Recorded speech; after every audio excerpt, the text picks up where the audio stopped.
नमस्कार दोस्तों, मैं ओम प्रकाश स्वागत करता हूं आप सभी का आपके अपने से यूट्यूब चैनल पर। दोस्तों, यूथ कंपटीशन की बुक अभी बहुत ज़्यादा ज़रूरी है अपने सब्जेक्ट पॉइंट ऑफ व्यू को लेकर। और जैसे कि आप सभी जानते हैं कि जो एग्ज़ाम है सब इंजीनियर का या असिस्टेंट इंजीनियर का, उसके लिए हम जो प्रिपरेशन कर रहे हैं, उसके लिए इस बुक से पढ़ के इनके क्वेश्चनों को लगाना बहुत ज़रूरी है। तो हम लेकर आए हैं मैकेनिक्स के क्वेश्चन, जिसको हम पढ़ेंगे और उनको सॉल्व करेंगे। तो चलिए शुरू करते हैं अपने पहले सवाल से। आज का जो टॉपिक रहेगा वो फोर्स एंड फोर्स सिस्टम से रहेगा। तो इन सभी टॉपिक को देखेंगे, इसमें जो बुक में दिया है उसको एनालिसिस करेंगे और आगे बढ़ेंगे।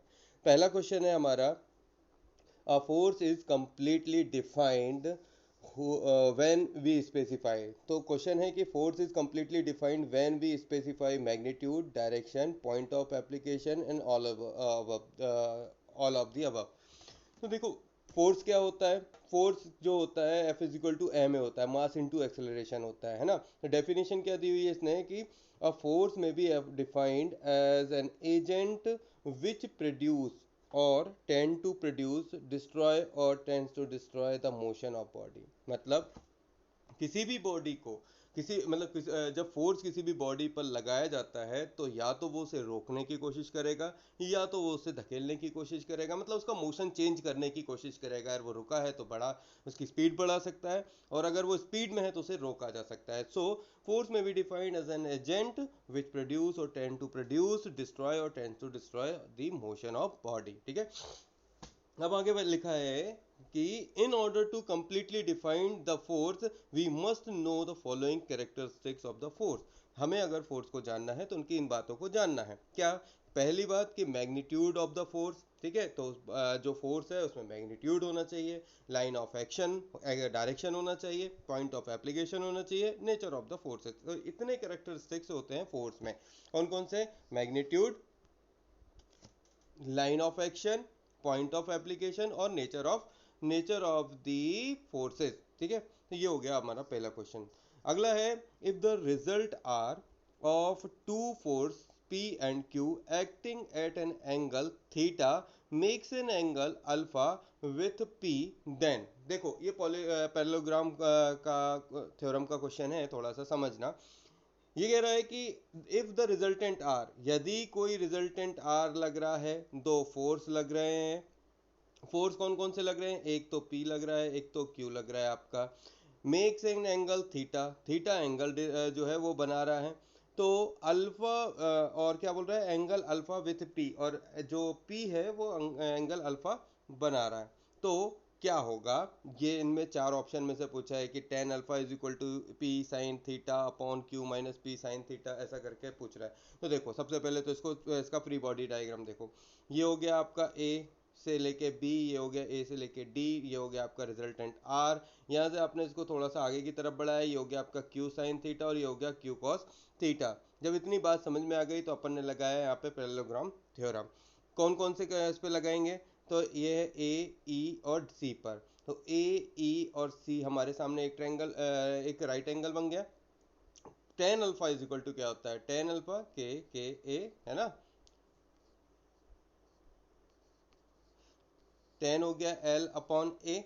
सो लेंथ लंब कितना है आपका? ये हो गया आपका क्यू साइन थीटा, है ना। सी ई आपका हो गया, ये रहा सी ई अपॉन ए ई, ये आपका आधार यानी कि बेस हो गया। सो सी ई अपॉन ए ई, ए ई कितना दिया हुआ है? ए ई दिया हुआ है आपका ए D plus D E.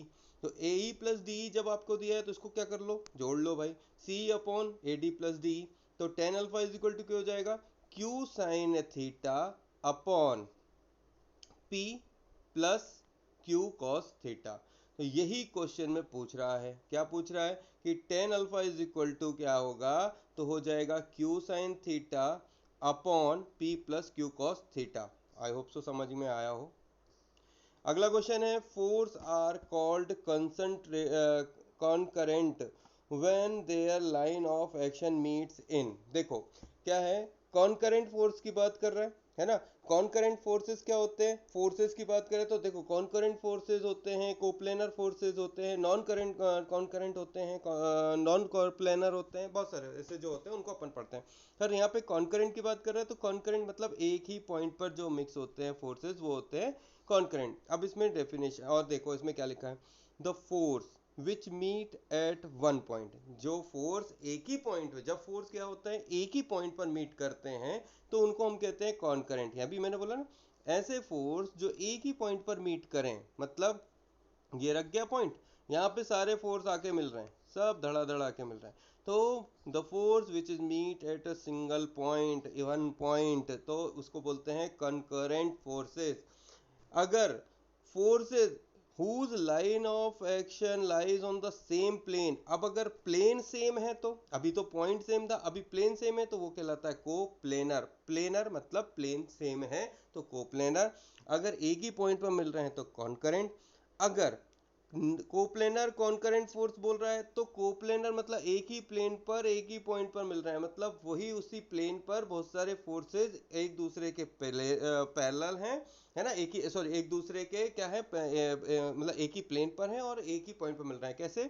The force which meet at one point and their line of action also lies on the same plane are called coplanar concurrent. The force which do not meet at one point but their line of action lies on same plane, तो क्या कहलाएगा? एक ही plane पर है तो coplanar, और point एक दूसरे के क्या है एक पॉइंट पर नहीं मिल रहे हैं तो नॉन कॉन्करेंट। सो इतनी बात समझते चलना। अब क्या बोलता है, अगला क्वेश्चन है, according to the Lami's theorem. Lami's theorem क्या होती है भाई? साइन एंगल बनते हैं, है ना। तो क्या होता है लमीज थ्योरम में, तो the three forces must be equal, हाँ ठीक है, the three forces must be at 120 degree to each other, ये भी देखते हैं। The three forces must be in equilibrium, ये भी ठीक है। if the three forces acting at one point in equilibrium then each force is proportional to the sine of angle between two other, तो ये है भाई, है ना। क्या है इसका आंसर? इसका आंसर हो गया आपका डी। कैसे हो गया? स्टेटमेंट है लामीज का कि according to the Lami's theorem if the three forces acting at a point, कैसे इसको समझाते हैं, देखो थ्री फोर्स, एक force, three forces acting on a point, एक पॉइंट, दो पॉइंट, तीन पॉइंट, एक ही पॉइंट से तीन फोर्स जो है जनरेट हो रहे हों, तब वो इक्विलिब्रियम में होंगे कब? The force is proportional to the sine of angle between two other, ये सभी जो है साइन एंगल बनाएंगे। कैसे? तो P upon sine alpha, Q upon sine beta, R upon sine gamma, तो P Q R are three forces और alpha beta gamma are the angle.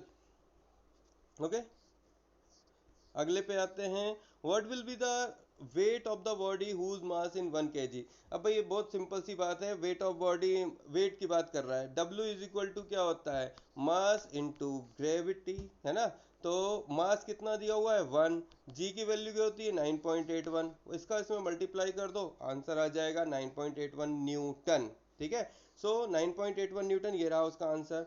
The resultant of two forces P and Q acting at an angle theta, resultant of दो resultant, देखो ये एक force लगा था दूसरा एक फोर्स लगा था, तब रिजल्टेंट आर जो है P और Q दो फोर्स लगे हों, तब रिजल्टेंट आर यदि आपका लग रहा है तो उस स्थिति में थीटा, एंगल थीटा इज क्या होगा? एट एन एंगल थीटा, तो रिजल्टेंट क्या होगा?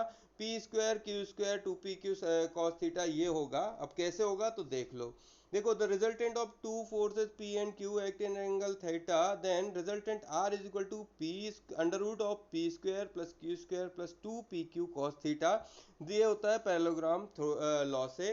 स्पेशल कंडीशन इसमें जो होती है वो बहुत ज़रूरी है, इसको जान लेना। स्पेशल कंडीशन है कि यदि आपका थीटा जो है वो 0 डिग्री हो जाए तो कॉस थीटा क्या हो जाएगा? 0 हो जाएगा, और कॉस थीटा यदि 0 हुआ तो 0 की वैल्यू हो जाती है, कॉस 0 की वैल्यू होती है 1। अब 1 जब यहाँ पुट करोगे तो क्या आ जाएगा? P square plus Q square plus 2PQ हो जाएगा। तो R इज इक्वल टू क्या हो जाएगा? तो हमें P square plus Q square plus 2PQ, इन सभी को उठाओ तो P प्लस क्यू का होल स्क्वायर हो रहा है, इस स्क्वायर से ये स्क्वायर कट जाएगा तो बचेगा P प्लस क्यू बचेगा। R इज इक्वल टू क्या आ जाएगा अपने पास? P प्लस क्यू हो जाएगा। If theta is equal to zero. अब यदि theta is equal to zero है तो वैल्यू क्या हो जाएगी, मैक्सिमम हो जाएगी। सेम बात आ जाएगी आपकी, थीटा इज इक्वल टू जब 180 डिग्री हो तब थीटा की वैल्यू क्या हो जाएगी आपकी 180, और 180 कॉस 180 का मान होता है -1। तो r इज इक्वल टू हो जाएगा यहाँ पे -1, तो यहाँ पे हो जाएगा p प्लस क्यू की जगह आ जाएगा p माइनस क्यू। यहाँ पर p की वैल्यू q से बड़ी होगी, तब उस स्थिति में q की वैल्यू क्या हो जाएगी आपकी, theta is equal to 180, then its value will be also minimum, है ना।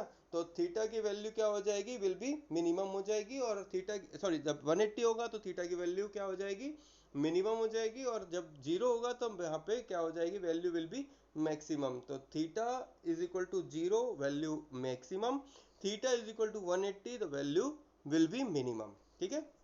अब यहाँ पे दिए हैं forces acting on a body, mass 15 KG are follow.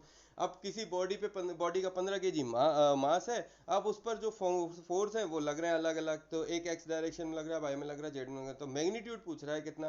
भाई जब भी मैग्नीट्यूड निकालने हो तब इन सबको उठा के जोड़ दो, जोड़ दोगे तो कुछ निकलेगा, आई जे और के का मान। जो आई जे के का मान निकलेगा उसको उठाओ और उसका क्या कर दो, मैग्नीट्यूड निकालना है। मैग्नीट्यूड निकालने के लिए उसको अंडर रूट में रख के उसके स्क्वायर कर दो प्लस लगाते हुए।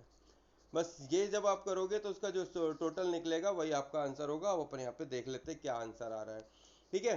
तो ये 3 4 5 इन सबको जोड़ दिया, मैं इतना ज़्यादा जोड़ा जाड़ी नहीं कर रहा, सीधे सीधे आगे बढ़ रहा हूँ, बता दिया मैंने कैसे हुआ। ठीक है। तो ये देखिए उनको जोड़ दिया, जोड़ने के बाद ये आया, इन सबको उठाया, इसका स्क्वायर कर दिया, ये निकाला मैग्नीट्यूड, फोर्स मैग्नीट्यूड निकालने का तरीका ये रहा, इसको निकाला, और ये आपका 13 आंसर हो गया। बहुत बढ़िया। Determine the total magnitude of the vector 6i plus 8j। भाई 6i और 8j दिया हुआ है, डिटरमाइन मैग्नीट्यूड निकालना है। मैग्नीट्यूड निकालना मैंने अभी थोड़ी देर पहले बताया, क्या करो, I square J square K square under root में डाल दो, के आई और के, देखो under root of I square J square K square हो गया। आई की वैल्यू दी है 6 का स्क्वायर 8 का स्क्वायर, के की वैल्यू दी नहीं, इससे कोई लेना देना नहीं है, भाड़ में जान दो, अंडर रूट लगा दो, 6 संग 36 8 8 64, 36 और 64 हो गए 100। जब 100 का अंडर रूट लगा, अरे कहाँ जा रहे हो काके, 100 का अंडर रूट करोगे तो क्या आ जाएगा 10, तो आंसर हो गया आपका सी। हाँ। Select the option which fill in the blanks appropriate. ठीक है। अब यहाँ पे क्या करना है, फिर से वही कहानी आ गई भाई, इधर पे अप्रोप्रिएट 3D वेक्टर बनना है, q is equal to 5 minus, देखो यहाँ पे भी बहुत सिंपल है, मैग्नीट्यूड की जब भी बात आएगी उसको उठाओ, अंडर रूट लगाओ, मैं यहाँ लगा के दिखाता हूँ। ये हो गया, अपन ने अंडर रूट लगाया, 5 का स्क्वायर कर दिया, यहाँ 3 है ना, 3 नहीं है, -3 है, उसका स्क्वायर कर दो, 7 उसका भी स्क्वायर कर दो, ये हो गया 25, ये हो गया 339 और 49 अंडर रूट में जोड़ दो इनको, तो देखो 9 9 18 और 2 20 3 23 की 3 हासिल हो गया आपका 3 2 है ना 23, 4 और 2 6 और 2 8, अंडर रूट ऑफ 83 आंसर हो गया आपका सी। अगला क्वेश्चन है, in a non current concurrent non parallel system of force which what is the set of equilibrium condition to be satisfied.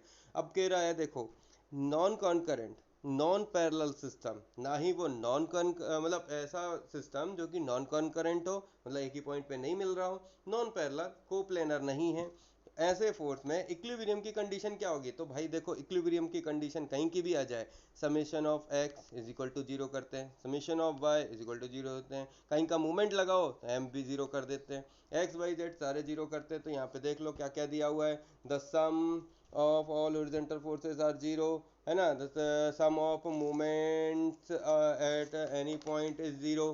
ठीक है। तो क्या क्या चीज़ें दी हुई हैं इधर पे अपन को, उसको उठा लो। तो sum of all horizontal vertical forces zero, देखो मैंने भी बताया हॉरिजॉन्टल फोर्स और वर्टिकल फोर्स अपन समेशन ऑफ एच जीरो करते हैं, समेशन ऑफ वी जीरो करते हैं।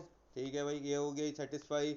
फिर the sum of movement at any point is zero, तो मूवमेंट अगर दिया हो तो summation of M is equal to zero करते हैं, तो आंसर हो जाएगा आपका बी। देखो यही लिखा, sum of horizontal forces zero, vertical forces zero, और मूवमेंट दिया हो तो वो भी जीरो, नहीं दिया हो तो बहुत बढ़िया। ठीक है। अभी इक्विलिब्रियम कंडीशन ऑफ कॉन्करेंट और नॉन पैरेलल फोर्सेस, वो भी वही बात है। ठीक है। फोर्सेस को इक्विलिब्रियम करने के लिए हम क्या करते हैं, उनको उसके जो हॉरिजॉन्टल और वर्टिकल फोर्स है उनको जीरो करते हैं, तभी तो वो इक्विलिब्रियम में आएगा ना भाई, अगर यहाँ वहाँ वगैरह तो कैसे आएगा फिर। चलो बढ़िया है। आगे देखते हैं 11वां क्वेश्चन कह रहा है identified the correct theorem in relation with the statement given below. क्या है भाई, क्या स्टेटमेंट है कि when three forces acting at a point are in equilibrium then each force is proportional to the sine of angle between two other. मुझे बताने की जरूरत नहीं, आप सभी लोग जानते हैं लामीज थ्योरम क्या होता है। साइन एंगल पर इसमें जो है साइन एंगल बनता है बिटवीन टू अदर फोर्सेस, दो अलग अदर फोर्सेस के बीच में साइन फोर्सेस बनता है। जैसे इस अपन ने भी बनाया था पी क्यू आर, पी के सामने अल्फा, क्यू के सामने बीटा और यहाँ पे गामा, तो sine P upon sine alpha, Q up बराबर क्यू अपॉन साइन बीटा और आर अपॉन साइन गामा। ठीक है, बढ़िया। Coplanar concurrent forces are those forces which, क्या बोलता है अब देखो यहाँ पे कोप्लेनर कॉन्करेंट फोर्सेस क्या कहता है। कोप्लेनर कॉन्करेंट फोर्सेस जो होते हैं वो एक क्या होते हैं, those force meet at one point. Coplanar है, कॉन्करेंट है, तो एक ही प्लेन पर और मतलब एक ही प्लेन और एक ही जगह पे मिलने वाले फोर्सेस कहलाते हैं जो एक ही उस पर मिले। तो coplanar concurrent forces meet at one point and their line of action also lies on the same plane. Start. ये रहा coplanar concurrent forces are those forces which meet at one point and their line of action lies on same plane. 13वें question पे आ जाओ। The principle of transmissibility of the force state that when the force act upon a body its effect is. भाई इस question का answer दो। क्या कह रहा है, principal of transmissibility of the force क्या कहता है, state the force act upon a body its effect is same at every point on it's line of action. ये ध्यान रखिएगा, इसका आंसर ए है। Its effect at every point it's line of action same होता है ना। देखो क्या होता है ट्रांसमिसिबिलिटी, यहाँ पे समझो इसको। The principle of transmissibility of the force state that when a force act upon a body, जब किसी बॉडी पर फोर्स लगता है तो it's effect is same at every point, उसका इफेक्ट पूरी बॉडी पर सेम होता है on it's line of action. जिस तरीके से ये यहाँ से देखो ये फोर्स यहाँ पड़ रहा, तो इसकी लाइन ऑफ एक्शन पे फोर्स का इफेक्ट पूरा क्या होगा, सेम होगा। Same at every point, her point पर उसका इफेक्ट क्या होगा, सेम होगा। Which of the following states that the system of the external force acting on a body in motion are in dynamic equilibrium with the inertia force of the body? तो इसका simple सा answer है भाई, d'Alembert principle का statement है। ये कहता है d'Alembert principle state that the system of external force acting on a body, जब किसी बॉडी पर एक्सटर्नल फोर्स लगता है तो body in motion or in dynamic equilibrium with the inertia force of the system, है ना। ये इसका वो है स्टेटमेंट है। The force applied on a body mass 100 kg, अब किसी बॉडी पर का मास 100 kg है, उस पर कोई फोर्स अप्लाइड हो रहा है and to produce an acceleration 10 meter पर सेकेंड। तो सिंपल से कहानी है, F is equal to M A का फॉर्मूला लगा दो, मास दिया हुआ है 100 और एक्सेलरेशन दिया हुआ है 10 मीटर पर सेकेंड, सटाक से आंसर आ जाएगा 1000 Newton. If three non-parallel forces hold a in a rigid body in equilibrium, that must be in, अब सारे के सारे जो non parallel forces holds a rigid body in equilibrium, जो ऐसी कंडीशन बने तो क्या हो जाएंगे, जब नॉन पैरेलल हैं लेकिन एक ही जगह पर रिजिड बॉडी पर आके मिल रहे हैं, तो वो हो जाएगा आपका नॉन कॉन्करेंट फोर्सेस। कैसे कि if three non parallel force holds a rigid body in equilibrium they must be concurrent, the force whose line of action lies on the same plane are known as coplanar.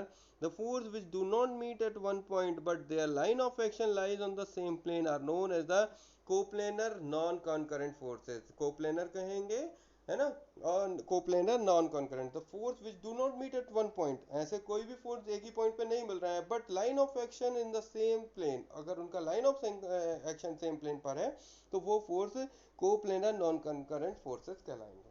Okay, What is the condition of equilibrium of a body if the resultant are of the of a system concurrent forces? Simple सी कहानी है, ये आपको पता है कि भाई जब भी हम रिजल्टेंट की बात करते हैं, अभी हम ऊपर से पढ़ते आ रहे हैं कि जब भी रिजल्टेंट आर हमें निकालना है और उसको इक्विलिब्रियम करना है, तो हमें फोर्स को क्या होना, जीरो करना होगा। तो एक्स डायरेक्शन में summation F X is equal to zero, summation of Y is equal to zero. Answer आपका हो जाएगा डी। कैसे, ये लिखा हुआ है, the condition required for coplanar concurrent equilibrium, sum of all the forces X direction should be zero, sum of all the forces in Y direction be zero. चलो पढ़ लिया, समझ लिया। The force whose line of action lies along the same line are known as, अभी सारे के सारे same line पर हैं, तो कोलाइनर, एक ही लाइन पर है, कोलिनियर फोर्सेस जो होते हैं, the line of action of the same line collinear forces. Collinear forces कैसे होते हैं, देखो एक ही लाइन डायरेक्शन में उनके क्या होते हैं, फोर्स जो है अप्लाइड होते हैं। तो the force whose line of action lies along a same line are known as the collinear forces. ठीक है, अब इसको थोड़ा और समझो। देखो फोर्स होते हैं बेसिकली सिस्टमेटिक ढंग से अगर मैं समझाऊं तो इसमें क्या होते हैं, फोर्स हो गया आपका क्या है, इसका टाइप हो गया, तो फोर्स के सिस्टम हो गए। कैसे हो गए, तो फोर्स जो है, चलो यहीं पे ही लिखा तो है ना। देखो फोर्स का सिस्टम क्या हो गया, दो टाइप के हो गए, एक तो कोप्लेनर हो गया, दूसरा नॉन कोप्लेनर हो गया। जो कोप्लेनर फोर्सेज होते हैं, मतलब एक ही प्लेन पर जो मिलेंगे, वो collinear, parallel, concurrent, non current. Non coplanar में कोलिनियर छोड़ के पैरेलल, कॉन्करेंट और नॉन कॉन्करेंट आ जाते हैं, बाकी सारा सेम सिस्टम सेम है। The apparent weight of a man in a life, देखो ये कह रहा है, देखो the apartment weight of a man in a lift is less. भाई कोई आदमी लिफ्ट में बैठा, जैसे ही लिफ्ट ने चलना शुरू किया, lift is lesser than the real weight when the lift is going to down. वे लिफ्ट जैसे ही नीचे की तरफ आई, तो व्यक्ति को क्या हुआ, अपना भार थोड़ा सा हल्का महसूस हुआ। उसका कारण क्या है, देखो उसका कारण सिंपल सा है, ये रहा आदमी लिफ्ट में, है ना। तो ये उस व्यक्ति की बात करें, जैसे ही लिफ्ट नीचे की तरफ आएगी, तो उसका भार जो है वो नीचे की तरफ भगेगा। एक्सेलरेशन क्या होगा, नीचे की तरफ होगा, रिजल्टेंट कहाँ लग जाएगा, ऊपर की तरफ लग जाएगा। जब रिजल्टेंट ऊपर की तरफ लगेगा, तो जो आपका एक्शन है एम जी, बॉडी नीचे की तरफ आ रही है, उस पर रिजल्टेंट लग गया ऊपर की तरफ आर। टोटल एक्सेलरेशन कितना था, एम इंटू ए। तो यहाँ पे आर इज इक्वल टू क्या हो जाएगा, M G minus M A, मतलब मास जी माइनस ए। जैसे जैसे यहाँ पे उसका माइनस, ये जो माइनस है ना, ग्रेविटी माइनस एक्सेलरेशन है ना, तो उसको भार क्या होगा, जो अपार्टमेंट जो उसका जो वेट है मैन का, लिफ्ट में कम महसूस होगा। सो यही चीज जब वो ऊपर की तरफ जाएगा, मतलब ये एक्सेलरेशन ऊपर हो जाएगा, रिजल्टेंट जो है वो आपका ऊपर है, ये नीचे है, तब उस स्थिति में क्या हो जाएगा, आर की वैल्यू एम जी प्लस है। ओए कहाँ गया,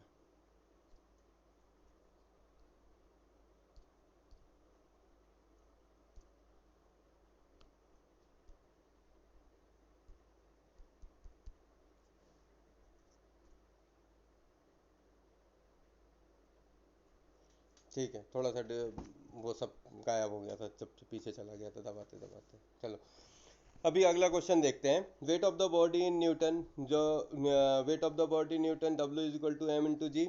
एम की value, M is equal to mass of the body, G is the acceleration of the acceleration due to gravity under. तो एम इज इक्वल टू क्या हो जाएगा, के जी, और जी की वैल्यू क्या होती है, किलोग्राम इंटू मीटर पर सेकेंड स्क्वायर, ये हो जाएगा टोटल। ठीक है, किलोग्राम इंटू मीटर पर सेकेंड स्क्वायर, देख लो यहाँ पे कहीं लिखा होगा, इस मीटर सेकेंड स्क्वायर ए पे है आंसर। ठीक है, नेक्स्ट क्वेश्चन देखते हैं। The set of forces whose resultant is zero are known as equilibrium forces। तो जितने भी सेट ऑफ फोर्स का जितने भी सेट हैं, summation of M is equal to zero, F is equal to zero, Y is equal to zero, is called the equilibrium forces. What is the SI unit of the force. तो force की SI unit क्या होती है, वो होती है आपका Newton. ठीक है, अब इसको समझो। फोर्स की जो एसआई यूनिट होती है एम के एस में होती है, के जी मीटर पर सेकेंड स्क्वायर, ये एम के एस में हो गई। न्यूटन हो गई उसकी एसआई यूनिट में। और सीजीएस में इसको कहेंगे डाइन। तो फोर्स की यूनिटें अलग अलग पूछी जाती हैं, इसलिए इसको दिया भी हुआ है, याद रखना। डायमेंशन फॉर्मूला ऑफ फोर्स का क्या हो जाएगा, केजी मतलब एम, है ना, केजी पर मीटर सेकेंड, तो मीटर, और सेकेंड मतलब टाइम का स्क्वायर, ये ऊपर जाएगा तो क्या हो जाएगा एम एल टी की घात -2, तो एम एल टी की घात -2, ये आंसर हो जाएगा। डीएलम्बर्ट प्रिंसिपल, इसका देखो स्टेटमेंट पढ़ लो, वही इतना काफ़ी है। D'Alembert principle state that the resultant force acting on a body, resultant force acting on a body together with the against effective force or inertia force are in equilibrium। मतलब resultant force acting on a body together with against effective force or inertia force are in equilibrium, P is equal to m8। The D'Alembert principle is used for reducing the problem of kinetics to equivalent static problem। ठीक है। The satellite is kept in moving in the orbit around the earth। तो ये satellite जो है घूमती है, वो उसका किस फोर्स से घूमती के कारण घूमती है, तो देखो सेंट्रीपिटल फोर्स होता है, जिसके कारण क्या होती है, वो इलेप्टिकल शेप में घूमती है। ये लिखा हुआ है, it is force that makes a body followed a curve path, its direction is always orthogonal to the motion of the body and towards the fixed point center of the instantaneous center on the curvature of the path। Fc is equal to mv square upon r। तो Fc is equal to centripetal force, m is equal to mass of the object, v is equal to velocity और r is equal to क्या हो जाएगा आपका radius. ये कैसे, Fc is equal to mv square upon r। इस तरीके से अपन को सेंट्रीपिटल फोर्स का क्या मिल जाएगा, mv square upon r formula मिल जाएगा। एफ सी आपका हो जाएगा सेंट्रीपिटल फोर्स, एम मास हो जाएगा, वी वेलोसिटी हो जाएगा, R is equal to radius. Which is not a fundamental unit. इनमें से कौन सी फंडामेंटल यूनिट नहीं है, देखो फंडामेंटल में टाइम मास लेंथ ये सब फंडामेंटल है, बट फोर्स को क्या होता है ड्राइव किया जाता है। अभी अपन ने किया ना के जी इंटू एम के जी इंटू एम अपॉन, है ना, मास इंटू, अभी क्या M, F is equal to M into A, acceleration mass per meter पर सेकेंड। ठीक है, तो ये अपन को क्या है ड्राइव करना पड़ता है, बाकी की चीज़ें क्या है इसमें फंडामेंटली हैं। आगे देखते हैं, विच of the following theorem is use for the equilibrium of the body applied three concurrent coplanar forces. तो अभी अपन पढ़ रहे हैं लामीज थ्योरम, वही बात है कि तीन अलग अलग फोर्सेस साइन एंगल के साथ क्या होते हैं, बॉडी को इक्विलिब्रियम में लेकर रहते हैं, तो वो होता है लामीज थ्योरम। इसके अलावा पाइथागोरस थ्योरम जो होती है उसका क्या काम है, तो Pythagoras theorem is use to measure angle and side of triangle. Pythagoras theorem का काम क्या है, वो एंगल मेजर करती है या साइड ऑफ एंगल मेजर करती है। इसी तरीके से Varignon principle movement of a force about any point, किसी भी पॉइंट पर मूवमेंट दिया है, is equal to the sum of the movement of the component of that forces would about the same point. Movement of the force about any point, किसी भी point पे जो movement दिया है इक्वल होगा किसके, sum of the movement of the component, जो component है उसके इक्वल होंगे that force about the same point. इस उसी वक्त उसी पॉइंट पर दोनों फोर्स क्या होंगे, समान होंगे। तो ये वेरिंगन प्रिंसिपल कहता है। टू फोर्सेस 40 न्यूटन 30 न्यूटन का है ना, राइट एंगल ईच अदर पर रिजल्टेंट बताओ। तो भाई सिंपल सी बात है, रिजल्टेंट हम जब से निकाल रहे हैं, रिजल्टेंट निकालने के लिए हो जाएगा आपका P1 is equal to 40, P2 is equal to 30, theta क्या आपका मिल गया 90, उस पर भर देते हैं P1 स्क्वायर P2 स्क्वायर, तो P1 स्क्वायर 40 का स्क्वायर 30 का स्क्वायर 2 इंटू 30 40 कॉस 90 हो गया 0। यहाँ 14 1600 900 2500, इसका अंडर रूट निकाला तो 50 न्यूटन आंसर आ गया। Which of the following is a vector quantity. तो वेक्टर क्वांटिटी और स्केलर दो क्वांटिटियां होती हैं। वेक्टर क्वांटिटी और स्केलर क्वांटिटी को समझिए। वेक्टर क्वांटिटी होती है the quantity which has both magnitude and direction, और to define the quantity both magnitude and direction are necessary, है ना। मतलब ऐसी क्वांटिटी जिसमें डायरेक्शन और मैग्नीट्यूड दोनों हो, और डिफाइन करे this quantity both magnitude and direction को हमें मतलब उसको डिफाइन करना ज़रूरी है। तो मतलब जिसमें मैग्नीट्यूड और डायरेक्शन है वो वेक्टर क्वांटिटी होगी, जिसमें मैग्नीट्यूड डायरेक्शन नहीं है, मतलब the quantity which is defined by only magnitude called the scalar quantity. मतलब मैग्नीट्यूड तो है पर डायरेक्शन नहीं है स्केलर में, है ना, तो वो कहलाएगी आपकी स्केलर क्वांटिटी। इनके क्या दिए हुए हैं एग्जाम्पल, जैसे वेक्टर क्वांटिटी में आपने देखा होगा वेलोसिटी उसके ऊपर बार लगा देते हैं, इस मोमेंट बार लगा देते हैं। इम्पल्स, इसका मतलब हो गया जिस भी चीज़ के ऊपर बार लगा होगा, एक्सिलरेशन के लगा दें, इम्पल्स का लगा दें, मूवमेंट का लगा दें, वेलोसिटी के ऊपर बार लगा होगा तो वो क्या होगी, वेक्टर क्वांटिटी होगी।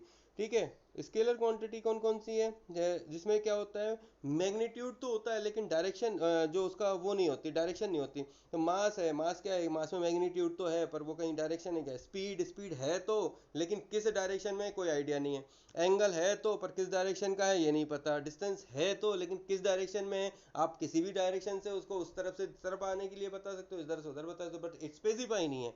मगर वेलोसिटी क्या होती है, स्पेसिफाई होती है, किस तरफ जा रही है वैल्यू। मूवमेंट क्या होता है, पता चलता है भाई राइट का मूवमेंट है या लेफ्ट का मूवमेंट है। इम्पल्स क्या है, उसका किस तरीके का है, एक्सेलरेशन कैसा है, फोर्स कैसा है, ये सब उसका जस्टिफाई है। तो वेक्टर क्वांटिटियां होती हैं जिसमें मूवमेंट और मैग्नीट्यूड और डायरेक्शन होता है, और स्केलर क्वांटिटियां जिसमें क्या होता है, मैग्नीट्यूड होता है मगर डायरेक्शन नहीं होती, ओनली मैग्नीट्यूड होता है। What are the equilibrium condition to be satisfied for the particle applied with the system of non coplanar concurrent forces?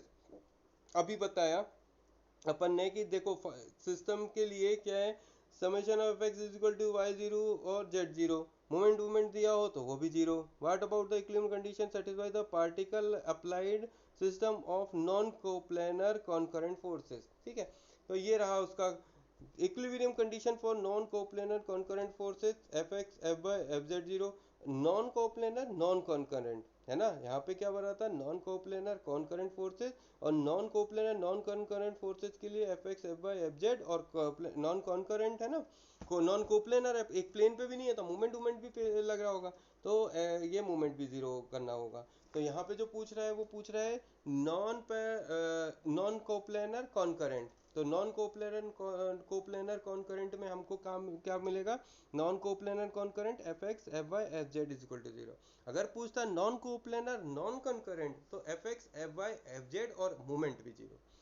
If the sum of all the force acting on body is zero, यदि all the forces acting on a body is zero, it may be concluded that body must be in equilibrium, cannot be equilibrium, may be equilibrium provided the force or are parallel, may be equilibrium provided the force are concurrent। तो इसका answer क्या हो जाएगा, अगर क्या बोला है, if the sum of all the forces acting of the body, है ना, all the forces acting of the body,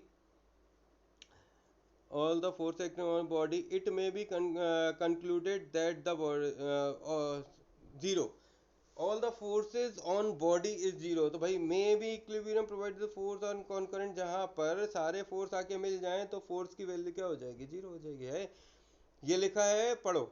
if the sum of all the force acting on a body is zero, it may be concluded that the body may be equilibrium provided the force are concurrent।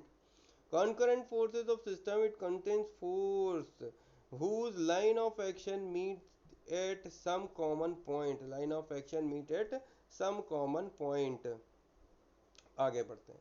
A load of 16.5 kg is lifted through a height of 3.4 meter, find the work done of the body. भाई देखो सीधी सी बात है, यहाँ पे आपको कुछ load दिया हुआ है, कुछ ऊंचाई तक लेकर जाना है, इसका उसमें गुणा कर दो, आंसर आ जाएगा। यही तो करोगे, ये रहा 56.1। Non coplanar concurrent forces are those forces which, क्या होता है नॉन कोप्लेनर कॉन्करेंट फोर्सेस, एक तो नॉन कोप्लेनर है और कॉन्करेंट है, हुज फोर्स आर, कॉन्करेंट होगा तो एक पॉइंट पे मिलेगा, नॉन पैरेलल होगा तो do not lies on the same plane, तो यही है इसका आंसर है। Non coplanar concurrent forces are forces which meet at one point but their line of action do not lies on same plane. The angle between two forces when the resultant is maximum and minimum respectively। देखो maximum minimum सबसे शुरुआत अपन ने करी थी, तो ऐसे angle which जिनके when the resultant is maximum, मतलब 0 डिग्री पे मैक्सिमम निकाला था और मिनिमम 180 पे निकाला था, तो 0 और 180 यही है इसका आंसर। ये if the magnitude of the resultant force is to be 8 kilonewton directed along the positive x-axis and the magnitude of the force T acting on I bolt देखो अब यहाँ पे क्या है, एक आई बोल्ट लगा हुआ है, ठीक है। अब इस पे पूछ रहा है कि देखो इस पे फोर्स लगाना है, ओके। अब इस पर जो फोर्स लगेगा उसको समझो, यहाँ पे आंसर दिया हुआ है। अब अपन को क्वेश्चन क्या है, it if magnitude of the resultant force is to 8 kilonewton directed along the positive x axis, है ना। तो इसका जो है 8 किलोन्यूटन जो है फोर्स लग रहा है। देखो यहाँ पर अगर अपन देखेंगे, देखो इसको समझना है ना, इसको इधर कर देते हैं अपन, इधर ही कर देते हैं, ठीक। देखो एक तो यहाँ से यहाँ की तरफ फोर्स लग रहा है, एक तो यहाँ से यहाँ की तरफ, ये एक प्रकार की आई बोल्ट ऐसा है ना। अब ये टी यहाँ पे भी लग रहा है, यहाँ भी लग रहा है, मतलब जो फोर्स की बात हो रही है, अब ये यहाँ से क्या हो जाएगा आपका, ये रहा ऐसा और ये रहा ऐसा। टी आपको इधर से इधर की तरफ लगता हुआ दिख गया। अब आगे बढ़ते हैं, जब आपने ये फोर्स लगा लिया तो थीटा एंगल आपको दिख रहा है, ये कितना हो जाएगा आपका 30 डिग्री, ये लिखा हुआ है theta is equal to 30 degree. और ये आपका कितना है 45, 45 भी दिया हुआ है। इसका फ्री बॉडी डायग्राम बना लेते हैं। तो यहाँ से फ्री बॉडी डायग्राम अगर बनाओ तो देखो ये फोर्स लगा आपका वाई डायरेक्शन, ओके। तो वाई डायरेक्शन पर आपका क्या हो जाएगा, ये कितना है, ये फोर्स ये है ना, यहाँ वाई डायरेक्शन इतना है, 30 डिग्री ऊपर की तरफ लेकर आना पड़ेगा। तो क्या हो जाएगा टी, ये रहा आपका टी। इस टी को मुझे इधर लेके आना थीटा डिग्री पर, तो क्या हो जाएगा टी, है ना, कॉस 30। बात समझ में आ गई। तो ये हो गया टी कॉस 30, ये आपका टी जो है वो इधर आ गया, एंगल थीटा 30, और ये रहा आपका टी। जब लेके आएंगे यहाँ पहुंच जाएगा तो ये हो जाएगा, और यहाँ तो है ही है। अब आ जाओ इधर पे, ये आपका अगला जो है वो कितना है 45 है। अब जब इस पे कितना फोर्स लग रहा है 8 किलो न्यूटन। अब भाई साहब जब ये इधर से ऊपर की तरफ जाएगा तो आपको कॉस कॉस 45 लगाएगा, लेकिन जब मैं इसे नीचे लेके आऊंगा तो कितना लग जाएगा 8 साइन कितना दिया होगा 45, ठीक है। तो बस इसको ही जमाना है।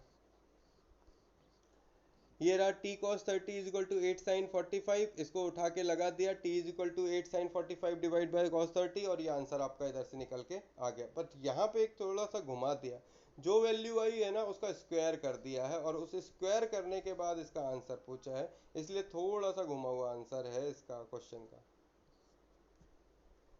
इससे खेल नहीं है बच्चों का, तेल निकल आता है अच्छे अच्छों का, ठीक है। If the tension in the cable is 400 Newton, भैया एक केबल है, इस केबल पे 400 किलो न्यूटन का 400 न्यूटन का फोर्स लग रहा है। Direction of the resultant force acting on a pulley is, अब डायरेक्शन बताना है कि पुली पे कौन सा जो है लग रहा है, कैसा लग रहा है।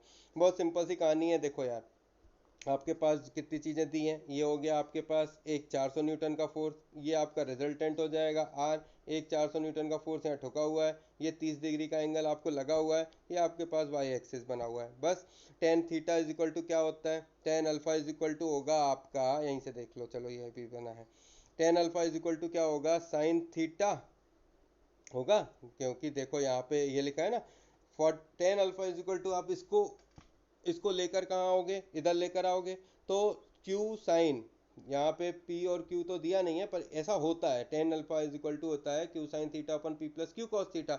यहाँ पे अपने पास एक जगह P मान लो, एक जगह Q मान लो, तो ये हो जाएगा Q sine theta upon P plus Q cos theta. इसको फॉर्मूले में अपन क्या कर रहे हैं, पुटअप कर रहे हैं। अब फार्मूले में पुटअप करने के लिए अपन इस वाले में ले आएंगे, ये रहा, इस पे ठोक देते हैं। तो Q की वैल्यू 400 लग गई, साइन 120, देखो 120 कैसे, ये रहा 120, और ये रहा 120, 30 50, और यहाँ और 30 पड़ जाओ तो ये 180 हो जाएगा। और यहाँ पे कितना है दिया हुआ है 400 और 400, ठीक है। सॉल्व करोगे तो आपका आंसर आ जाएगा, 120 की वैल्यू होते हैं √3/2। अभी यहाँ पे आंसर सॉल्व करने पर निकल कर आएगा, ये आ गया, अल्फा की वैल्यू आ जाएगी 60। थोड़ा सा सॉल्व करके देखना रोक के, आपके भी भला हो जाएगा।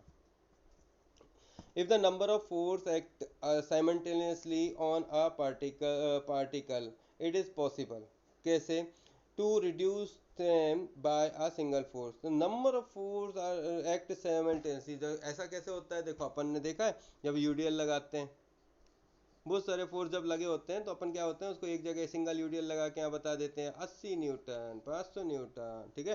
तो इसका मतलब है कि if number of force act simultaneously, बहुत सारे फोर्स लगे हों, तब फिर क्या करते हैं हम इनको रिप्लेस कर देते हैं बाय अ सिंगल फोर्स। यही है उसका answer. If the resultant of two equal forces, दो अलग equal forces, same magnitude as either of the force, then the angle between two forces, भाई दो forces लगे हैं P और Q, अब उन P और Q के force लगे हैं, उनके आपस में बराबर भी हैं, तो magnitude of the resultant of the two forces is equal, hence P is equal to Q is equal to R हो जाएगा।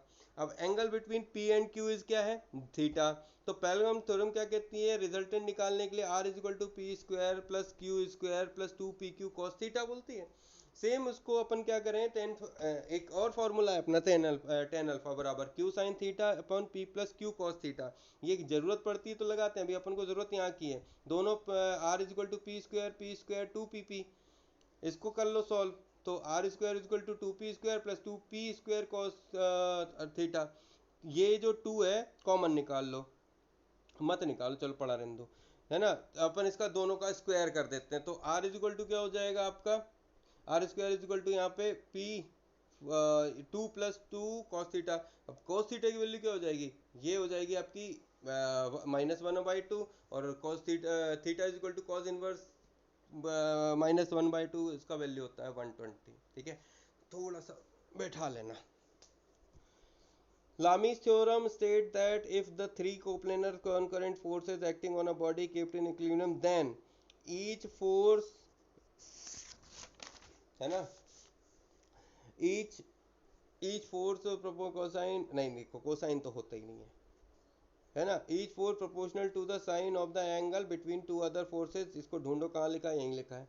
देखो according to the Lami's theorem, if the three forces acting at a point are in equilibrium, then the each force is proportional to the sine of the angle between other, p upon sin alpha, q upon sin beta और r upon sin gamma। Lami's theorem लगा के check कर लेना। Identified a correct statement, अब correct statement सब पढ़ोगे, पढ़ने के बाद समझ में आ गई है, इसको पढ़ो। यहाँ पे जो करेक्ट स्टेटमेंट है वो ये है कि if a force act at point rigid body, if may it may also be considered to act any other point line of action provided the same this point is rigidly connected with the body. जरूरत नहीं इतना, इसका मतलब समझो जो मैं समझाना चाह रहा हूँ। देखो प्रिंसिपल ऑफ ट्रांसमिसिबिलिटी अभी मैंने ऊपर भी समझाया, क्या होता है कि जिस पॉइंट, कोई बॉडी है, सिस्टम है, उस सिस्टम बॉडी पर जब किसी पॉइंट पर फोर्स पड़ता है तो वो उसके लाइन ऑफ एक्शन पे हर पॉइंट पर फोर्स की वैल्यू क्या होती है, इक्वल होती है, चाहे वो ए पॉइंट पर हो चाहे वो बी पॉइंट पर हो। और यही कहलाता है principal of transmissibility of the force, state that when a force act upon a body its effect is same at every point on line of action. ठीक है, जो जरूरी है दादा वो पढ़ लो।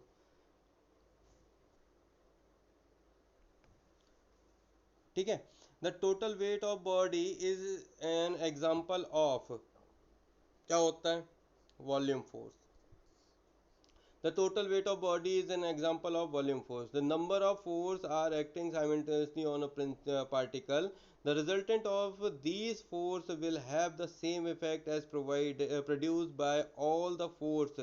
This principle is known as the physical independence of forces। देखो समझो इसको, अ नंबर ऑफ फोर्स, जब बहुत सारे फोर्स लगे हों, are acting simultaneously on a particle, है ना, तो resultant of these force will have the same effect at produce by the all forces. This principle is known as the physical independence of forces.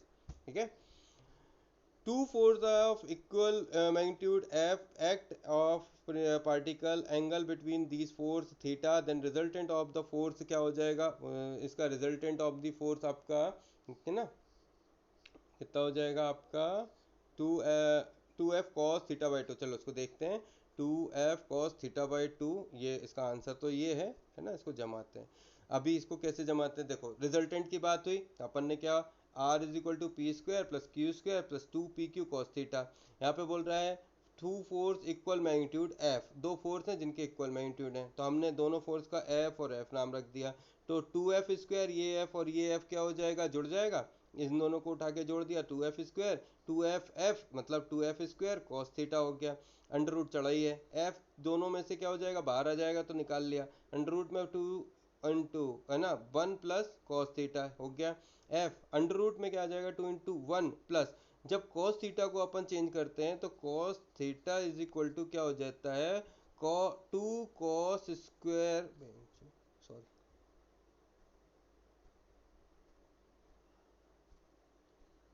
है ना, 2 cos square theta by 2 minus 1, ठीक है। तो 2 cos theta square, अब ये minus और ये plus cut गया, बचा क्या 2 एफ, ये एफ आपका अंदर, स्क्वायर हट गया, तो कॉस थीटा बाई 2, ये आपका आंसर आ गया। The tension produces in string A B show in figure. देखो टेंशन स्ट्रिंग में कैसे कहाँ लग रही है, देखो एक तो ये आपका लोड लग रहा है, एक आपका ये लोड लग रहा है, यहाँ से ये रिजिड बंधा हुआ है, जब फोर्स आप नीचे की तरफ खींचोगे तो आपको अपोजिट में दो फोर्स मिलेंगे, ये यहाँ से यहाँ की तरफ फोर्स लग रहा है, यहाँ से यहाँ की तरफ फोर्स लग रहा है, तो ये जो है वो साइन एंगल बन गया, बिल्कुल दिख रहा है साइन एंगल यहाँ एक फोर्स पे, तो साइन एंगल में लामीस थ्योरम लग जाएगा। एंगल कितना लिखा हुआ है, देखो यहाँ पे जो है 120 लग रहा है, तो ऑब्वियसली यहाँ पे 120 लगेगा, जब 120 लगेगा तो फोर्स इक्वल हो जाएंगे, मतलब सब 120, तो ये हो जाएगा आपका किस तरफ भग रहा है, ये सी डी, ये सी डी मतलब tension in C D, tension in P C is equal to 1000। तो फोर्स तो अपन को इतने पता चल गया कि भैया जो फोर्स लग रहे हैं वो क्या क्या लग रहे हैं, इतने लग रहे हैं, इस तरीके से लग रहे हैं, टी बी सी और C D is equal to 1000 newton. इसके बाद आगे, अब जो फोर्स है वो यहाँ पे 1000 लग रहा है, यहाँ से यहाँ की तरफ जो है वो अपन को पता चल गया कि बी सी पे भी 1000 लग रहा है, तो ये 1000 ये निकालना है ना, तो ये निकालना है, तो क्या हो जाएगा T A B upon sine. अभी साइन एंगल कितना लग रहा है भाई, देखो ये जो एंगल है ये 120 है, और यहाँ से यहाँ तक जो है वो कितना है, ये 30 इधर पे आके 30 हो जाएगा, तो ये 150 हो जाएगा। अभी 150 ये हो गया, और यहाँ का 30 और ये हिस्सा ये कितना हो जाएगा, ये 150 हो जाएगा, और ये भी 150 हो जाएगा, तो 150 300, तो बचा कितना 60। तो फिर से देख लो,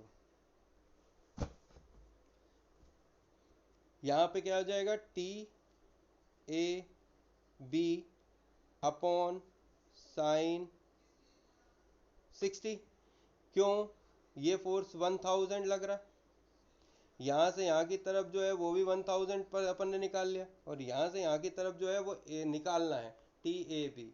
जब निकालना है तो ये 120 और ये 30 और इस तरफ आए तो एक अंतर कोण से ये टोटल मिला के कितना हो गया 150, ये भी इधर से इधर की तरफ 150 है ना, 120 के अपोजिट, इधर पे भी 120 150 है, तो 150 300 तो तीन टोटल 360 होता है, ये 60 ही बचेगा अंकल, तो ये हो गया 60।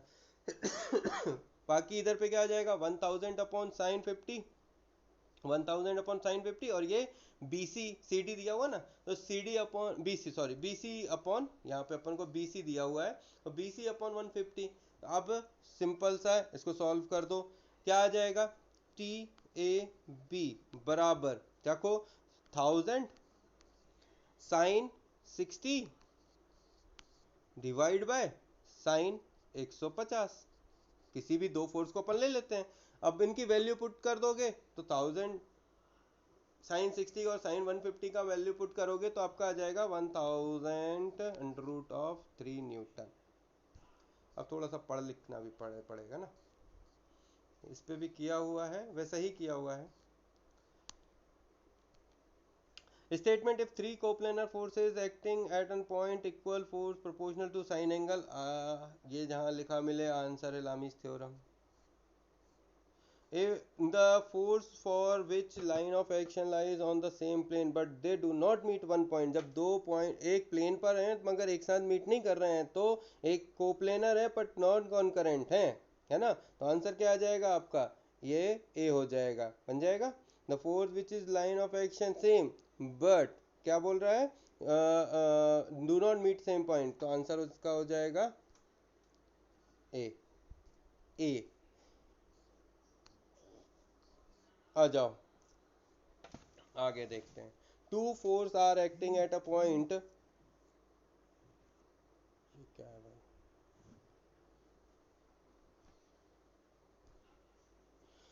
two force acting at a point with a magnitude and direction represented by the two adjacent side of the parallelogram. Their resultant is represented by the diagonal of parallelogram passing through the point. This is based on which law?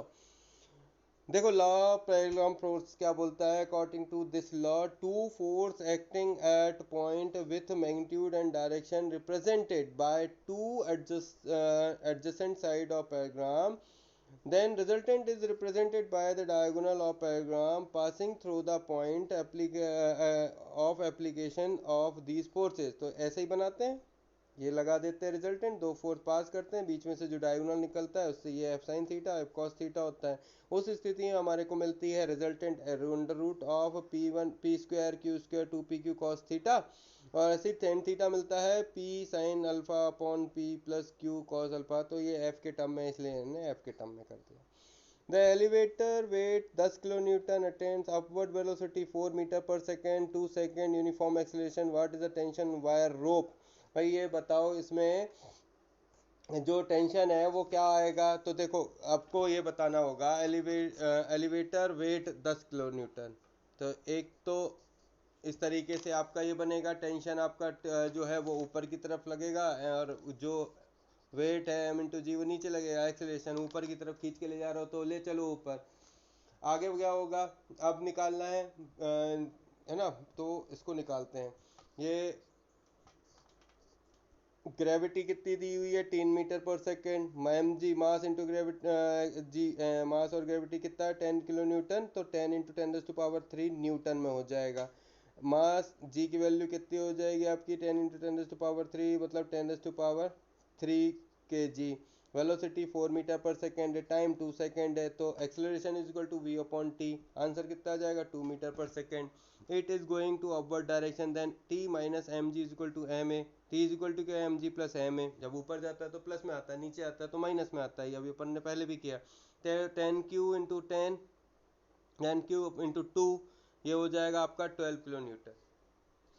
Two force of same magnitude P are having an angle 60 degree between them are acting at a point, a magnitude of the resultant will be कितना आएगा जब आपके दो force same magnitude के जो लग रहे हों 60 डिग्री पर, acting at a point, magnitude क्या होगा। तो इसको वही देख लो, यहाँ पे अपन निकालते हैं, वही अपन ने निकाला है, पहले भी निकाल चुके हैं कई बार मैग्नीट्यूड, तो रूट ऑफ 3p अपन का आंसर आ गया। आगे देखते हैं द पैरेललोग्राम, ये parallel forces having their line of action. तो parallel forces have their line of action parallel to each other. Condition क्या है, if the parallel forces act in the same direction then these are known as like parallel forces. When the parallel forces act in opposite direction then these are known as unlike parallel forces। तो ये जो मैंने अभी आपको पढ़ा है 50 question, ये थे मैकेनिक्स के, बेसिक मैकेनिक्स का जो सवाल से चैप्टर है, इसको अभी अपन कर रहे थे। इसमें इसी चैप्टर के मतलब जो फोर्स और फोर्सेस के जो हैं वो 150 क्वेश्चन है, तो हम 50-50 के स्लॉट में लेते हैं क्योंकि टाइमिंग ज़्यादा हो जाता है, तो अपन को संपट नहीं बैठता। क्वेश्चन पूरे करेंगे भाई, है ना, बने रहो साथ में, मैसेज करते रहना, जो मन करे वो करते रहना। मिलते हैं।